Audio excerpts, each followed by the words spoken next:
Hello everyone, welcome back to Porkies Collectibles. Today we have another great video for you. Today we have another video on how to collect and invest in Pokemon.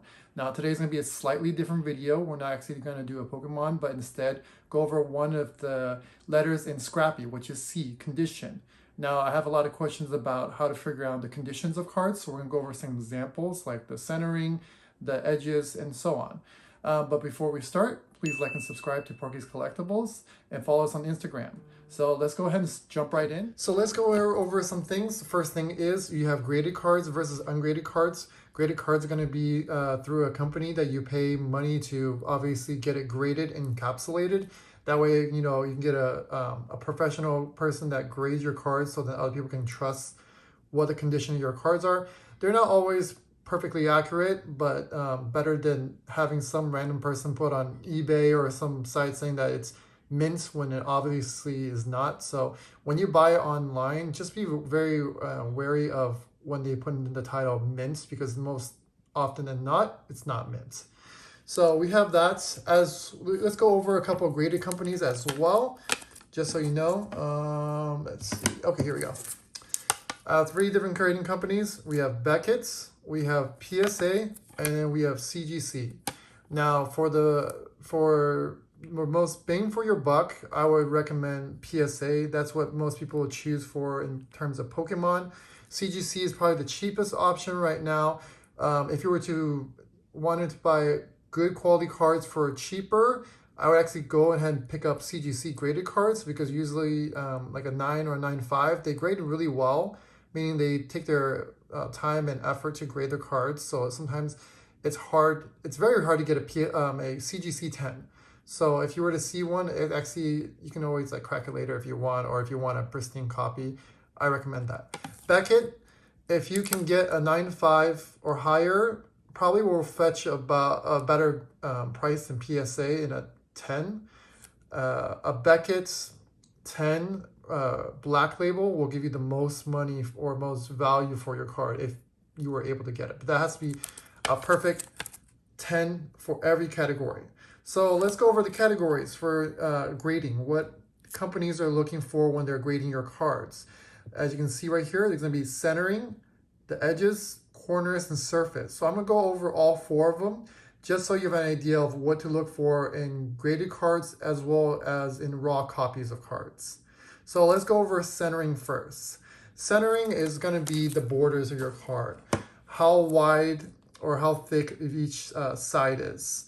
Now what you're going to see is I'm going to show you a really easy copy or card for you to tell when you have bad centering. Right here you can see the card. This is the Shining Mew for the Japanese promo. See how that corner is way thicker than that corner? That really determines the grade for what I just said, centering, one of the 4 criteria for grading. Now, if you're talking about how do they figure out what is good centering, what is not good centering, for PSA, the front actually matters a lot more than the back. So for PSA cards, that's a bad example, maybe a better example. That's what this Charizard. Okay, so centering really matters. They look at from side to side and top and bottom. They'll choose the one that has the worst side. So if the side to side has more of a difference or if the top and bottom have more of a difference, they'll use that for the grading criteria. Now for the front, for a PSA 10, you're looking at, they'll accept about a 5% difference up to 10%. So a 55 to 45 ratio. So for this case, they would probably choose side to side because they're different, a lot more different than the top and bottom. And depending on that, that's how they figure it out. If you sometimes see a OC, that means off center. I don't actually own any off center cards, but that just means that all the other criterias were, let's say there's no 10, there's no off center 10. You'll get an off center 9. The reason why they want to give you off center 9 is because everything else was a 9 in terms of grading, but then it's so off centered on one side, they still want to mention it. So then you still get a mint 9. All right. The back can be really off. For a PSA 10, I believe it's 80-20. And then for every other like 9, 8, and 7, PSAs 9, 8, and 7, it can be 90-10 off, which is really off. So I don't know how that works out, but usually cards in the back aren't that off center. So they don't really emphasize on the back that much. Okay, so let's go over the other ones. Let's go over the corners. When they're saying corners, they're going to talk about these corners here.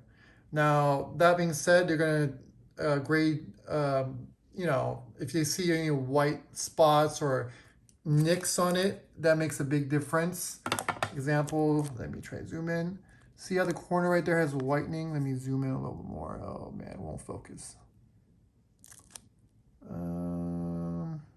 There. You see that corner right there? See the whitening on it? That determines the grade for it. So you would look at all four corners, see if there is some fact. I mean, sometimes when you get it right out of the pack, it already has corner issues. I can see very well right now on the top. So that also is one of the grading criteria in terms of for the card. Next, we're going to talk about is the edges.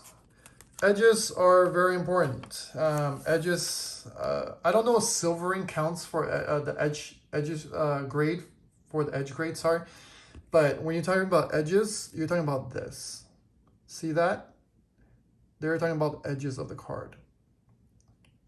So this is a good example. I want to pull a really bad copy so you can tell what I mean by edges.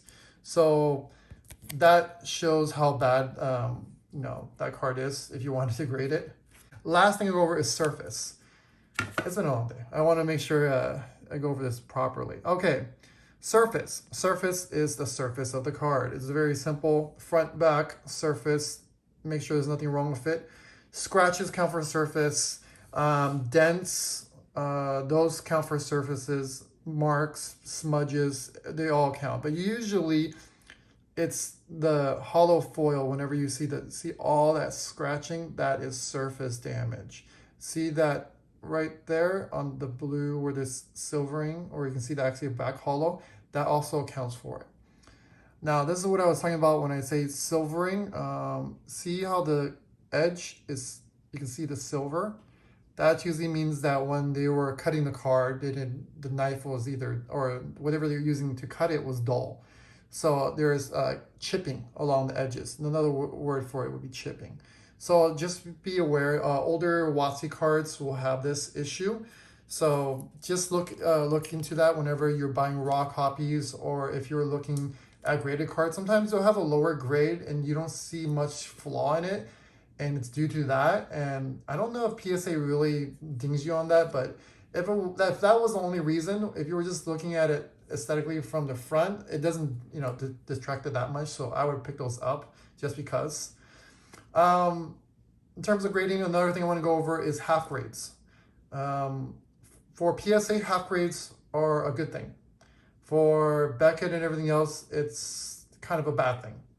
That being said, it means that PSA, they give you a bump up because the card was just better than what the grade below it was. Whereas Beckett will pull a grade down. So here are the two examples. All right, it's actually very rare to see a PSA card that is have a half grade. Half grade meaning that they wanted to give it a better grade than near mint/mint, which would have been an 8. They probably looked over overall card. They thought, you know what, this wasn't quite only an 8, so we'll give it an 8.5. Whereas Beckett, usually what happens is they'll take the average of these cards, the average score of each of the criterias, and that will determine the grade. And as you can tell, 8.5 is because you have 9, 9, 9, and then that 8. So they dropped it to 8.5. So that's why I'm saying that for Beckett, whenever you have a half grade, usually means that they give you, you know, a half grade down instead of a half grade up for PSA. I know that's a little confusing, but just keep that in mind. PSA half grade cards are actually kind of rare for a lot of them. For the 7.5, 6.5s, for those collectors out there that want all the in-betweens or from 1 to 10, sometimes those half grades will demand a higher premium just because they're so much more rare. All right, some major issues when you're collecting. Creases. Creases are are just horrible. Condition is very important when you're trying to pick up cards. It doesn't matter what the card is, a common, uncommon, a reverse, a ultra rare, whatever it is. If the condition is no good, there is no point to them. Unless you want it in a binder copy and there's a card that's so expensive that you might as well get a damaged version just for a completed set. So right here, you can see how damaged that is. I mean, there's worse cards. So crease, you can see on both sides.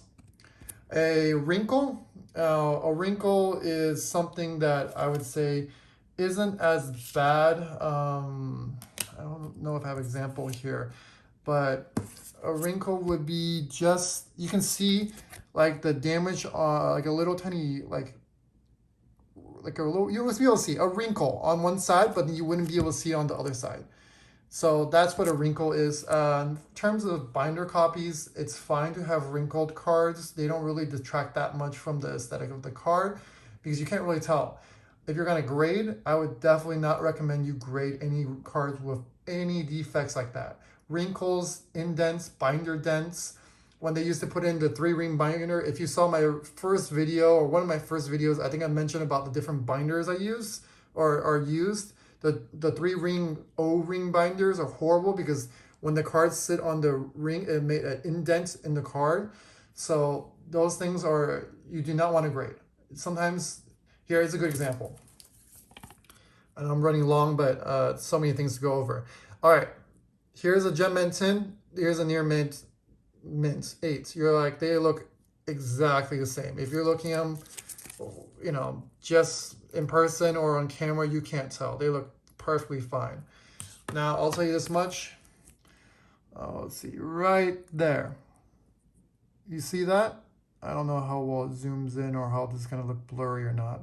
See that weird indent right there? It took me the longest time to figure out why this was an 8. But after you see it right there, you can totally see it right there. You can't unsee it. So that, normally, if you have anything like that, PSA will automatically knock you down to a 6. I'm surprised they didn't knock it down to 6, probably because the overall card was so clean. They just, you know, said, you know, whatever, it's good enough. But usually anything like that will cause you to automatically drop down to a 6, assuming that you don't have any other issues like edge wear or corner issues or surface scratches. So just keep that in mind if you wanted to grade cards. Check those 4 criterias. I know I went over it roughly, and you know, if you have any other questions, feel free to ask below. These things are important if you want to grade cards, especially when you're trying to grade some of your favorite cards or more expensive cards. Just keep that in mind. And another thing is, if you ever submit to PSA and then they later, you know, email you telling you, hey, actually you owe us more money, that's a good thing. That just means that whatever you submitted was probably got a higher grade or is worth more. But you know, that's not all the case. I'm going off topic on that, but those are things to look and keep in mind. So go over a couple of things before we end the video, because I'm just going off tangents left and right. Things to look when you're buying graded cards. Obviously the grade, it'd be ideal to see the subgrade so you can know exactly where it went wrong. This was 8.5 due to surface, so most likely there's some kind of surface scratching, very minor ones. So look over the 4 criterias: centering, edge, corners, and surface. That's how they determine the grades. When you're buying on eBay, OfferUp, you know, always ask for more photos. On our site, whenever we have a card that is, you know, higher value, we always have a video. We in our, you know, eBay will say, come visit our site to make sure to look over our video, because we show the front and back to make sure you can see all the imperfections and what we talk about when we're the grade we, you know, put on our listing. So there's no ambiguity. I can't say that my words today, but there, you know, it's not some surprise like other eBay listings where they'll in title go mint, you know, mint. What does that mean? Everyone's grading standard is different, but use it most of the time. You'll see it's like horrible. Otherwise, it's blurry photos. If you have something that you're buying, you're paying $50, $100, and they have one photo of the front, do not buy that card. That is a waste of time. If you're looking for, if there are cards that you want to buy online, but you can buy at your local LGS store. I'd rather go in person and look at the cards themselves and pick the ones that are better quality. So remember, condition is very important in terms of collecting and investing in Pokemon cards and any cards or anything. So in Scrappy, the C is very important. Make sure to pay attention to that. That being said, just go over a couple of things. Let's see. I think I went over everything. CGC. CGC is very difficult to get a 10 for English cards. Japanese is a lot easier because the Japanese quality of cards are way better. You know how they mass produce Pokemon cards in English and they're just rolling them out as fast as possible. So quality control is kind of bad. Beckett, if you can get a 9.5, the 9.5 is pretty much equivalent to the PSA 10. If you get a Beckett 10, which is without like 3 10s and 1 9, or whatever the combination is, so that you get a 10, those are pretty good.